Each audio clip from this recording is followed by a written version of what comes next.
Djali i vogël shikon lindjen e mamas së tij, por kur mban fëmijën, thotë, "Kjo nuk është motra ime." Djali i vogël ishte shumë i emocionuar për ardhjen e motrës së tij të re, por kur foshnja lindi dhe ai e përqafoi, ai tha menjëherë, "Ajo nuk është motra ime, mami." Ethan, në moshën 7 vjeçare dhe plot gëzim, shoqëroi nënën e tij Audrey në një nga takimet e fundit para lindjes së motrës së tij të shumëpritur. Në muajin e 8 të shtatzanisë, Audrey tashmë po ndjente rritjen e ankthit, por ai që me të vërtetë numëronte mbrapa çdo sekondë deri në lindjen e Claire, ishte Ethan, i cili mezi e fshihte gëzimin e tij. Sapo hyn në dhomën e ekzamenimit, Ethan i qëndroi pranë mamas së tij, duke parë çdo lëvizje. Dr. James, duke buzëqeshur, kur i re shkëlqimin në sytë e djalit dhe pasi kreu kontrolle të rutinë, tha me shaka, "Duke sikur kemi një vëlla të madh këtu, apo jo?" Djali buzëqeshi me turp, por nuk e fshihte dot kuriozitetin. Mjeku, duke parë sa i emocionuar ishte Etani, u përkul nga ai dhe i tha, "Dëshiron të dëgjosh shrajet e zemrës së motrës?" Pa u menduar dyherë, djali tundi kokën me padurim. Kur tingulli ritmik dhe i buti i rajeve të zemrës së Klerit jehoi në përdhom, Etani pa nënën e tij, me sytë që shkëlqenin nga emocioni. "A do të lind ajo sot, mami?" pyeti ai me shpresë. Rrugës për në shtëpi, Ethan nuk mund të ndalonte së foluri për Claire. Sapo mbritën, ai vrapoi në zyrën e babait të tij, Kelvinit, duke folur i emocionuar. "Babi, dëgjova rajet e zemrës së Clairit. Ajo është pothuajse këtu. A e dije?" Djali e kaloi pjesën tjetër të ditës duke folur për motrën e tij të vogël, duke imagjinuar tashmë se si do të ishte të luante me të kujdesej për të, madje dhe ta mbronte. Prindërit e tij e shikonin me frikë, duke mos besuar tek përkushtimi që po tregonte Etani. Kur erdhi mbrëmja, ai befasoi prindërit e tij duke thyer dërkucin e tij dhe duke kërkuar të shkonte në qendra të fundjavë. Ai donte të zgjidhte një dhuratë të veçantë për Claire. Audrey dhe Kelvin, të prekur nga gjesti i tij, i premtuan se do ta bënin. Që nga ajo ditë, tema e bisedës në shtëpi ishte gjithmonë Claire dhe Etani nuk lodhej duke pyetur, "A është sot dita që ajo do të arrijë, mami? A do të jetë nesër, babi?" Çdo herë, prindërit e tij shpjegonin se dita e madhe do të vinte së shpejti dhe çdo herë Etani i përgjigjej me të njëjtën frazë, duke këmbgulur që kur të lindte motra e tij e vogël, ai do të ishte aty për ta mbrojtur dhe për të kujdesur për të. Më në fund, në javën e 41 të shtatzanisë, erdhi momenti shumë pritur. Kelvin kishte dalë për të marrë darkën kur Audrey ndjeu kontraktimet e para. Duke kuptuar intensitetin e dhimbjes, ajo kuptoi se lindja e Claire ishte e pashmangshme. Problemi ishte se telefoni i saj po karikoi në dhomën e gjumit dhe ajo nuk mund të arrinte atë. "Ethan, eja këtu", thiri ajo, duke përpjekur të qëndronte e qetë. Djali, i cili kishte qenë duke luajtur në dhomën e ndenjes, vrapoi me shpejtësi kur dëgjoi zërin e shqetësuar të nënës së tij. Duke parë se ajo kishte dhimbje, ai kuptoi se çfarë po ndodhte dhe nuk humbi kohë. Ai shkoi në dhomën e gjumit, mori telefonin dhe telefonoi babain e tij. "Babi, nxito për në shtëpi, mendoj se Claire po vjen", tha ai me urgjencën që ndihej në zërin e tij, por ende i qëndrueshëm. Kelvin u kthye sa më shpejt që mundi dhe të tre u bën gati për momentin. Me të mbërritur në spital, një ekip infermierësh e ndihmuan menjëherë Audrey, duke vendosur atë në një barel dhe duke çuar në dhomën e lindjes. Një infermiere tjetër shkoi telefononte Dr. James, i cili ishte tashmë në gatishmëri për thirrjen. Ethan, duke parë nënën e tij që po merrej, e mbajti fort krahun dhe i tha me bindje, "Mami, dua të shoh Claire duke lindur. Unë i premtova se do ta mbroja." Djali nuk dukej shumë i lumtur. Duke ngulur syt nga dera e mbyllur, ai murmuriti tezes, "Unë duhet të jem atje, unë jam vllai i madh, po sikur diçka të shkoj keq." Ajo e dinte sa nervoz ishte dhe pas disa minutash arriti ta shpërqendronte duke ndryshuar temën. "Pra, më thuaj Ethan, çfarë do të bësh kur ti je zyrtarisht vllai i madh në shtëpi?" pyeti ajo me një buzëqeshje. Sytë e Ethanit u ndryshuan nga pyetja. "Unë do ta ndihmoj mamin që të kujdeset për të. Do t'i vendos filma vizatimor për të dhe do t'i mësoj gjithçka që di. Ta mësoj se si të ngas një biçikletë dhe madje edhe të vizatoj me shkumës." Megjithatë, pak minuta më vonë, tingulli i hapave të nxituara tërhoqi që vëmendjen e tij. Një grup infermierësh kaluan nëpër një korridor të largët, duke shtyrë Audrey me një barel, e cila dukej e dukshëm e zbehtë dhe pa frymë. Shpreha e saj tregonte një përzierje dhimbjesh dhe shqetësimi. Duke e parë këtë, Etani ndjeu se i shtrëngoi zemra. Instinktivisht, ai u përpoq të shkonte te mamaja e tij, por Tezja mbajti duke mbështjellë me një përqafim të fortë. Në rregull i dashur, gjithçka do të jetë mirë, mjekët po kujdesen për të, tha ajo duke u përpjekur të qëndrojë qetë.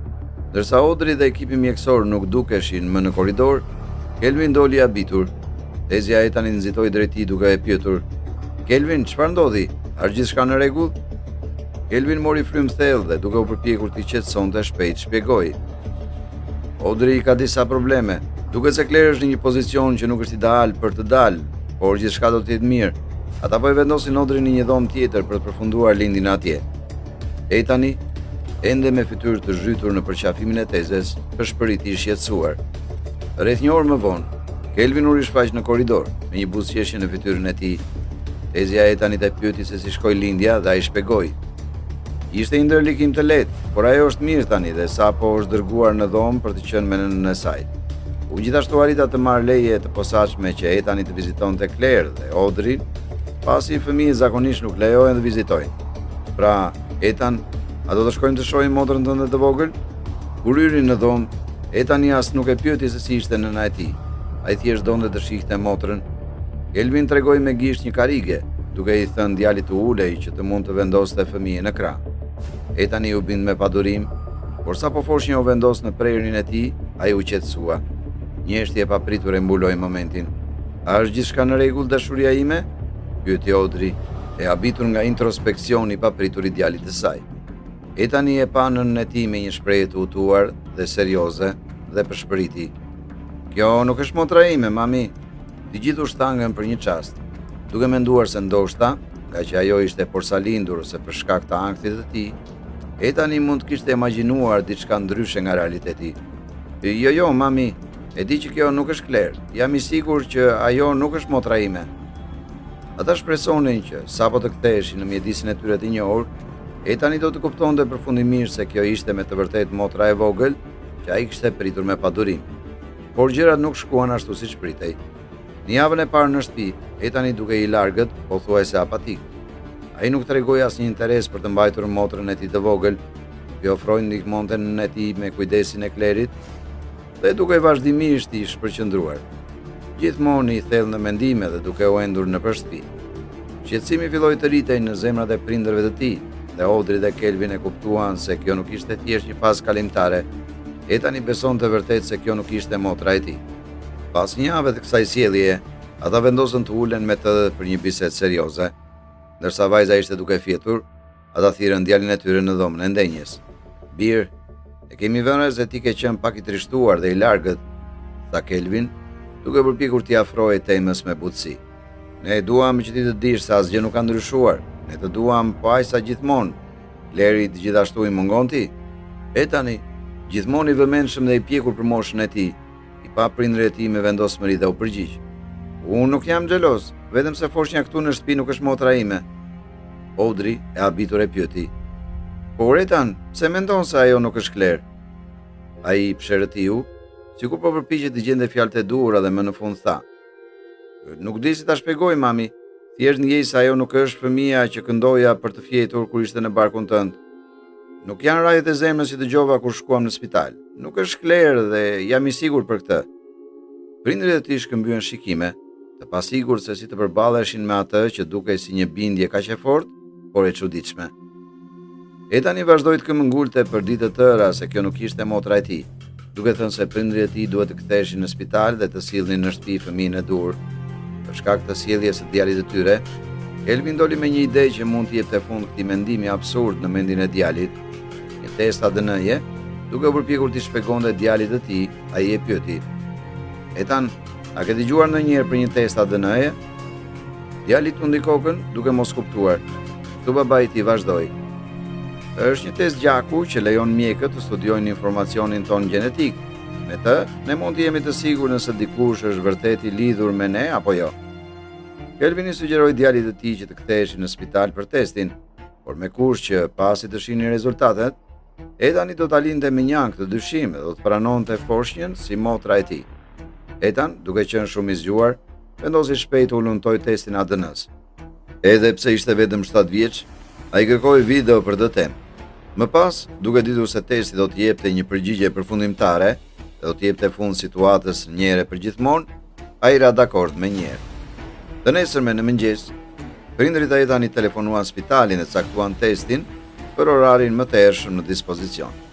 U krye testi i gjakut dhe tani gjithçka që mund të bënin ishin të prisin rezultatet. Kaloi një javë dhe më në fund, spitali telefonoi, duke kërkuar të hynin për të parë rezultatin. Pas disa minuta shpritje, Dr. James më në fund hyri në dhomë, duke ftuar familjen që ta ndiqnin në zyrën e tij.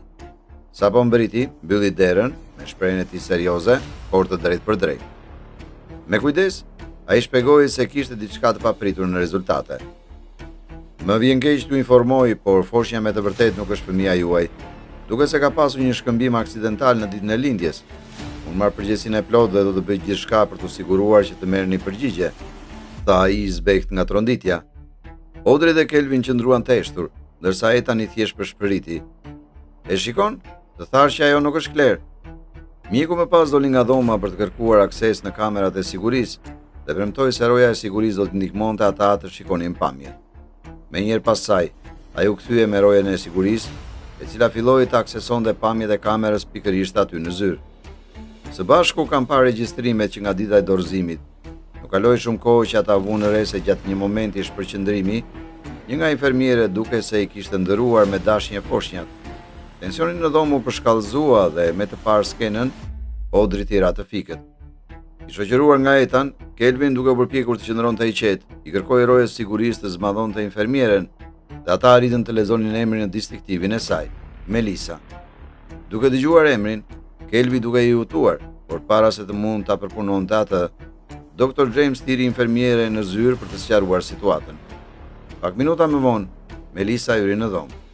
Sapo Kelvin e pa, mbeti i shtangur, duke e njohur menjëherë gruan. Ajo ishte njëjta infermiere që kishte ndihmuar gjatë lindjes, dhe ajo që kishte sugjeruar që ta linin Ethanin të kalonte kohë me foshnjën që të mësohej me motrën e tij. Tani, ndërsa ai e pa atë, diçka në lidhje me shprehjen e saj ndihej jashtëzakonisht e njohur. I intriguar, ai kërkoi asaj të hiqte kapelen, syzet dhe maskën. Melissa hezitoi, duke përpjekur ta shmangte atë, por duke kuptuar se nuk kishte zgjidhje tjetër, ajo u bind.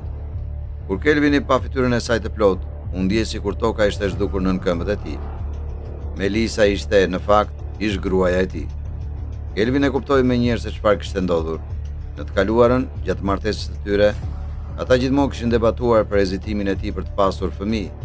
Dhe tani dukej se Melissa kishte komplotuar akmarin e saj. I tërbuar, Kelvin u përball me atë aty për aty. A e kuptoni atë që keni bërë? Kjo është mizore, sjellja juaj është e papranueshme dhe e papjekur, veçanërisht nga një profesionist i kujdesit shëndetësor. Melissa uli kokën e turpëruar dhe pa fjalë. Kryenfermieria, e cila ishte e pranishme, udhëzoi Melissën që të mblidhte gjërat e saj dhe të largohej menjëherë nga spitali, para se të shoqërohej nga sigurimi në komisariat për të përballur pasojat ligjore për krimin e saj. Së bashku, ata prisnin momentin që më në fund do të ribashkoheshin me vajzën e tyre. Ndërsa prisnin, tashmë më të qetë pas ngjarjeve, prindërit e Ethanit e kuptuan se djali i tyre kishte të drejtë që në fillim. Ata e pan atë me dashuri dhe i kërkuan falje që nuk e besuan më parë.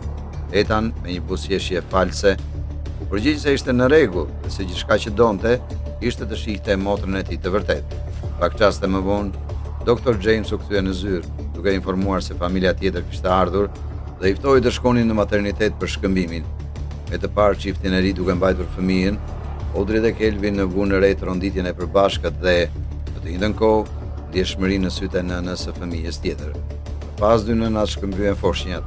Në momentin që Audrey mbajti në krah Clairin e vërtet, ajo ndjeu atë që djali i saj ishte përpjekur të përshkruante gjatë gjithë kohës një lidhje të thellë.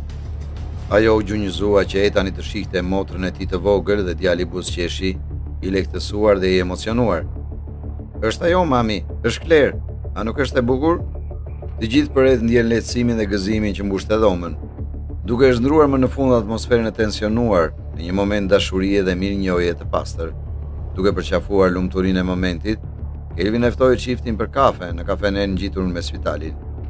Ata pranuan dhe pasi falenderuan Dr. James për gjithë ndihmën e tij, ata shkuan së bashku në kafene, ku lindi një miqësi e re dhe e fortë mes rrethanave të papritura.